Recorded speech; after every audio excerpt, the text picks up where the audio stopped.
Hello guys, welcome back to my channel. आज मैं आपके लिए लेके आ चुका हूँ चेतन भगत की एक और mystery thriller novel the girl in room number 105 की कहानी।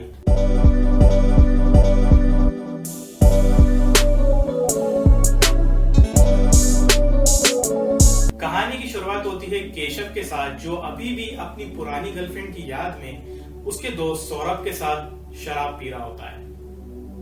केशव और उसकी पुरानी गर्लफ्रेंड जारा का काफी टाइम पहले ब्रेकअप हो चुका रहता है, लेकिन केशव अभी भी उसकी याद में रहता है। केशव और सौरभ दोनों बहुत अच्छे दोस्त होते हैं और दोनों IITians भी होते हैं, लेकिन वो लोग चंदन कोचिंग क्लासेस में एज अ टीचर की नौकरी करते हैं। वहीं दूसरी तरफ जारा केशव से ब्रेकअप करने के बाद केशव के ही बैच के टॉपर रघु से शादी करने वाली होती है। रघु एक साउथ इंडियन होता है और काफी स्मार्ट भी। उसका खुद का एक स्टार्टअप होता है जिसकी फंडिंग सीधी सिलिकॉन वैली से आती है। उसी रात जारा का बर्थडे भी होता है और केशव उसे याद ही कर रहा होता है कि रात के 3 बजे उसे व्हाट्सएप पे एक मैसेज आता है। यह मैसेज जारा की तरफ से ही होता है। पहले तो वो थोड़ा चौंक जाता है, लेकिन फिर वो उससे व्हाट्सएप पर ही बात करने लगता है। जारा उसे मिलने के लिए उसके रूम नंबर 105, जो कि IIT दिल्ली का हॉस्टल होता है, वहां पे मिलने के लिए बुलाती है। केशव सौरभ को अपने साथ लेके IIT दिल्ली के हॉस्टल पहुंचता है और वहां के गार्ड को एक नकली ID दिखा के अंदर घुस जाता है। अब क्योंकि वो सीधा हॉस्टल में तो एंटर नहीं कर सकता, इसलिए जारा के रूम तक पहुंचने के लिए एक आम का पेड़ होता है जो कि उन्हें सीधा जारा के रूम की खिड़की पे लेके जाता है। क्योंकि सौरभ बहुत मोटा होता है, इसलिए वो पेड़ नहीं चढ़ पाता, लेकिन केशव वो पेड़ चढ़ने के बाद सीधा उसके रूम में घुसता है। जारा के रूम में काफी अंधेरा होता है और उसे कुछ दिखाई नहीं दे रहा होता। वो जारा को आवाजें लगाता है, लेकिन उसे बदले में कोई आवाज नहीं आती। फिर वो जारा की बॉडी टच करके देखता है तो उसकी बॉडी एकदम ठंडी पड़ी होती है। और फिर जब उसकी पल्स चेक करता है तो उसे पता चलता है कि जारा मर चुकी है। यहाँ पे वो हक्का बक्का रह जाता है कि ये क्या हो गया उसके साथ। लेकिन फिर वो थोड़ी हिम्मत करके तुरंत पुलिस को फोन करता है और पुलिस थोड़ी देर बाद वहां आ जाती है। पुलिस इंस्पेक्टर पूछता है कि तुम इसके रूम में क्या कर रहे हो। तब केशव उन्हें अपनी व्हाट्सएप चैट दिखाता है और बोलता है कि जारा ने उसे खुद यहाँ बुलाया था, लेकिन जब वो यहाँ पहुंचा उससे पहले ही ये मर चुकी थी। पुलिस इंस्पेक्टर उनकी बातों पे कोई भरोसा नहीं करता और उन दोनों को सीधा जेल में डाल देता है। उसी दिन सुबह 7 बजे जब केशव इंस्पेक्टर को रघु के बारे में बताता है तो इंस्पेक्टर रघु को फोन करता है और उसे बोलता है कि आपके मंगेतर की डेथ हो चुकी है और आप इस वक्त कहाँ पर हो। रघु पहले तो थोड़ा शॉक होता है, लेकिन फिर वो बोलता है कि आज से 2 दिन पहले कुछ गुंडों ने उस पर हमला करा था, जिस कारण से वो हैदराबाद के अपोलो हॉस्पिटल में एडमिट है। वहीं फिर सारा शक केशव और सौरभ पे आ जाता है। लेकिन केशव के जो पिता होते हैं वो एक RSS के नेता होते हैं और अपने सोर्सेस का इस्तेमाल करके वो केशव और सौरभ को जमानत दिलवा लेते हैं। क्योंकि एक कश्मीरी लड़की का मर्डर हुआ होता है, वो भी एक IIT के हॉस्टल में, तो पुलिस के ऊपर काफी प्रेशर होता है। ऐसे में एक दिन सौरभ और केशव को खबर मिलती है कि पुलिस ने जारा के मर्डर के आरोप में हॉस्टल के सिक्योरिटी गार्ड को अरेस्ट करा है। क्योंकि जिस वक्त मर्डर हुआ होता है उस वक्त वो CCTV फुटेज में गायब दिख रहा होता है। और मर्डर की वजह ये बताई है कि एक दिन जारा ने सबके सामने उस गार्ड को चाटा मारा था और वो गार्ड बदले की आग में भड़क रहा था। लेकिन सौरभ और केशव को ये बात कुछ खटक रही होती है कि केवल इतनी सी बात के लिए कोई किसी का मर्डर तो नहीं कर सकता। वो सीधा लॉकअप में जाते हैं और उस गार्ड से पूछताछ करते हैं। सौरभ और केशव उससे सीधा पूछते हैं कि उस वक्त तुम कहाँ गायब हुए थे, जिस पे गार्ड बोलता है कि मैं उस वक्त टॉयलेट इस्तेमाल करने गया था। केशव और सौरभ भी उसकी बात को मान लेते हैं। उसके बाद केशव रघु को फोन करता है, जो कि उस वक्त USA में होता है, और उसे बोलता है कि क्या तुम्हें इस मर्डर के बारे में कुछ पता है क्या, या फिर तुम्हें किसी के ऊपर शक है। जिस पर रघु बोलता है कि उसे कुछ याद आएगा तो जरूर उसे बताएगा। और वो ये भी बताता है कि वो कल USA से आया था और अभी 1 घंटा यहाँ बिताने के बाद तुरंत इंडिया की फ्लाइट पकड़ के जा रहा है। जिस पे केशव बोलता है कि क्या तुम्हें ये बहुत हेक्टिक नहीं लगता। जिस पर रघु बोलता है कि अब तो मुझे इसकी आदत पड़ चुकी है। केशव फिर अपनी और जारा की बैक स्टोरी बताता है कि कैसे वो दोनों एक डिबेट कंपटीशन के वक्त मिले थे। वहीं से वो दोनों ने डेटिंग करना चालू कर दिया था।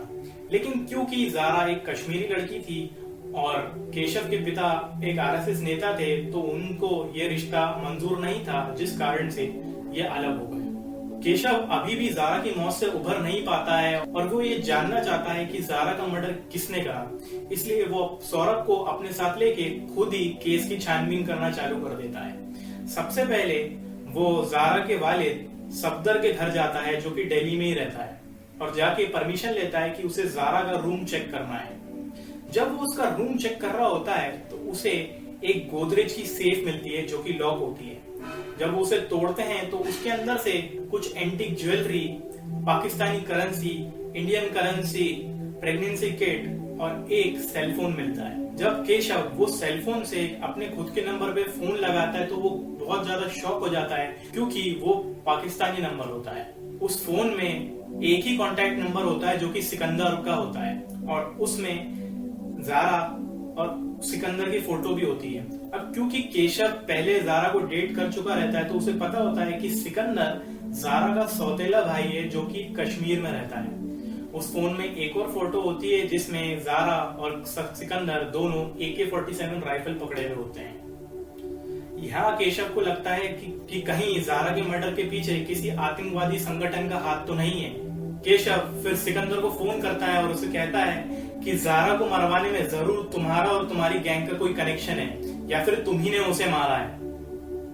और केशव सिकंदर से मिलने की जिद करने लगता है। पहले तो सिकंदर उसे डरा के मना करता है, लेकिन जब केशव नहीं मानता तो सिकंदर उसे कश्मीर के एक होटल में मिलने के लिए बुलाता है। जब सौरभ और केशव उस होटल में पहुंचते हैं तो उन्हें पता चलता है कि सिकंदर ने खुद को गोली मार के आत्महत्या कर ली है। और सिर्फ यही नहीं, वो एक वीडियो रिकॉर्डिंग भी छोड़ के जाता है जिसमें वो कहता है कि वो अपनी बहन से बहुत ज्यादा प्यार करता था और उसने उसे नहीं मारा। यहाँ पे इन दोनों को डेड एंड आ जाता है, क्योंकि उन्हें समझ नहीं आता कि अब इसके आगे क्या करा जाए। लेकिन फिर उन्हें उस एंटीक ज्वेलरी की याद आती है। जब वो उस एंटीक ज्वेलरी को लेके एक कश्मीर के ही ज्वेलरी शॉप में जाते हैं तो इत्तेफाक से वो ज्वेलरी शॉप उन्हें बताती है कि इस तरीके की ज्वेलरी सिर्फ और सिर्फ कश्मीर में ही बनाई जाती है, और ये जो पर्टिकुलर पीस है ये भी हमारी दुकान में ही बनाया गया है। वो शॉपकीपर उन्हें बताता है कि ये हमने किसी कैप्टन फैज के लिए बनाया था। सौरभ और केशव फिर कैप्टन फैज को ढूंढने के लिए निकल जाते हैं। कैप्टन फैज जारा का फैमिली फ्रेंड होता है और वो इंडियन मिलिट्री में काम करता है। जब ये दोनों जाके उससे मिलते हैं और उसे वो ज्वेलरी दिखा के पूछते हैं तो वो बोलता है कि हाँ, जारा ने उसे एक बार कुछ पैसे देके बोला था कि उसके लिए वो इस तरीके की ज्वेलरी कश्मीर से बनवा के लेके आ जाए, और मैंने उसके कहने का पालन करा। वहां सौरभ और केशव को ये भी पता चलता है कि कैप्टन फैज शादीशुदा होता है। ऐसे में उन दोनों को दाल में कुछ काला रगड़ा होता है, इसलिए वो दोनों वापस दिल्ली आते हैं और आधी रात में कैप्टन फैज के दिल्ली वाले घर में छापा मारते हैं। जब वो उसके घर की तलाशी ले रहे होते हैं तो उसके घर में डिवोर्स के पेपर भी मिलते हैं और साथ साथ प्रेगनेंसी किट भी मिलता है। वो दोनों यहाँ पे 2 की 4 कर लेते हैं और उन्हें समझ में आ जाता है कि जारा का जरूर कैप्टन फैज के साथ अफेयर चल रहा होगा, और कहीं जारा उसका भांडा ना फोड़ दे, इसलिए कैप्टन फैज ने ही जारा को मारा होगा। केशव को फिर बहुत खुशी होती है कि उसने आखिरकार ये केस सॉल्व कर लिया। वो फिर सफदर को फोन करता है और उन्हें कहता है कि आप अपने घर पे एक मीटिंग रखो जिसमें आप इंस्पेक्टर, रघु, फैज सब लोगों को बुलाओ, और उसी मीटिंग में हम बताएंगे कि मर्डर किसने करा है।